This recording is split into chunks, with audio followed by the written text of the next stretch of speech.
आचार्य सतीश पांडे जी, जबलपुर से। जी पूज्य महाराज जी, आपके चरणों में कोटि कोटि प्रणाम। महाराज जी, ये कह रहे हैं कि आप एक मंदिर में पुजारी थे, वहाँ इनको ठीक नहीं लगा माहौल, तो इन्होंने वहाँ का त्याग कर दिया।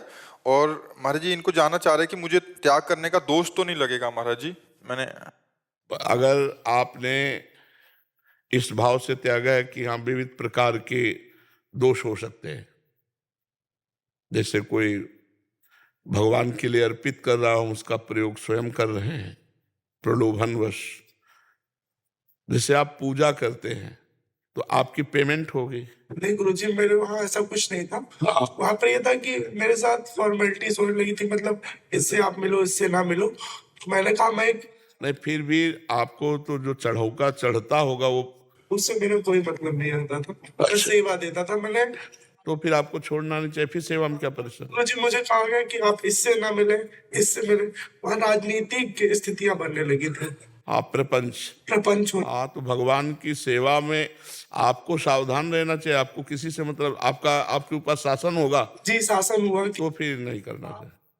इसके साथ फोटो न खिंचाए। हाँ, और एक ब्राह्मण था, हाँ मैं ठीक सेवा है। देता था गुरुजी। हाँ, तब ठीक। मैंने 18 वर्ष सेवा करी उन भगवती की। हाँ, और फिर मुझे लगा कि यहाँ पर प्रपंच हो रहा है, यहाँ पे छोड़ देना चाहिए। आप ठीक है। सुनता था। जी जी। पर वो इष्ट की जिनकी सेवा की हो तो दोष तो नहीं लगे। नहीं तो आप इष्ट को विराजमान कर लो छवि रूप में अपने घर में, और उनकी उनको पाठ सुनाओ और उनका नाम जप करो। वो भी मुझे बुलाते, सब चाहते हैं, और कुछ लोगों के कारण मैंने उसको छोड़ा। बस कोई बात नहीं। आप सरल हृदय हैं, जहां भी आप प्रभु को विराजमान करके आराधना करेंगे वो आराधना स्वीकार कर लेते हैं। कि जो और लोग हैं मुझे यजमान थे, तो मैंने किसी के पास नहीं जाता। कोई बात नहीं है, भगवान को यजमान बना लो, वही सबसे बड़े यजमान है।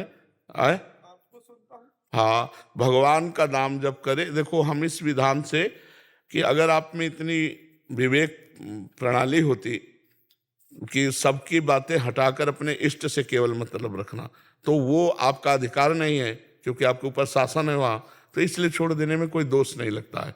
नहीं तो हम आपको यही कहते पुनः सेवा कीजिए। पर वहाँ जब आपके ऊपर अधिकार दूसरों का है कि हम जैसा कहें वैसा सेवा करो, तो फिर नहीं करना चाहिए।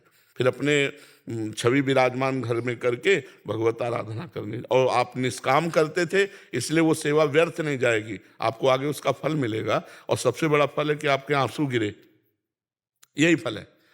हम भगवान के लिए रो दे, हम प्रभु की सेवा के लिए व्याकुल हो जाएं, हमारे हृदय में तपन हो इस बात की, यही भक्ति का फल है। ठीक है। हाँ। वो भगवती के विग्रह को मैंने बाल्यकाल से सेवन। हाँ, कोई बात नहीं। अब भाव से सेवन करो, अपने घर में छवि विराजमान कर लो। वो मानता हूँ, उनको मेरी लगाव अब उनसे लग गया। हाँ, ठीक है, भजन करो, भजन